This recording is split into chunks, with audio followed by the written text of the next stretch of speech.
Bilang bahagi ng transformation program ng PNP, Capiz Police Provincial Office, nakiisa sa isinagawang Holistic Wellness Seminar.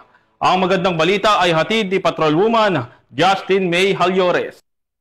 Nagawa ng Regional Advisory Group for Police Transformation and Development 6 ang ikalawang Holistic Wellness Seminar sa Capiz Police Provincial Office nito lamang ika-30 ng Setyembre taong kasalukuyan. Layunin ng programa na palakasin ang kaalaman ng mga pulis sa mahahalagang aspeto ng buhay tulad ng pagpapahalaga sa pamilya, tamang pagpaplano sa sambahayan, wastong pagbabudget at epektibong paggamit ng mga resources. Sa naturang seminar, binigyang diin ang kahalagahan ng pagkakaroon ng balansing pamumuhay para sa mga kawani ng pulisya. Ang aktibidad ay isang konkretong hakbang bilang suporta sa Philippine National Police Transformation Program.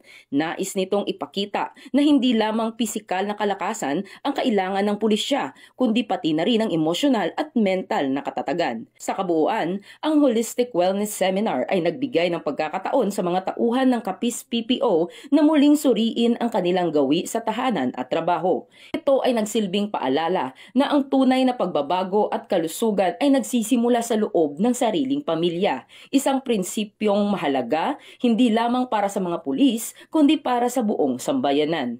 Dahil sa bagong Pilipinas, ang gusto ng pulis, ligtas ka. Mula rito sa Western Visayas, ako ang inyong PNN correspondent Patrolwoman Justin May Halyores. Alagad ng batas, tagataguyod ng balitang pulis.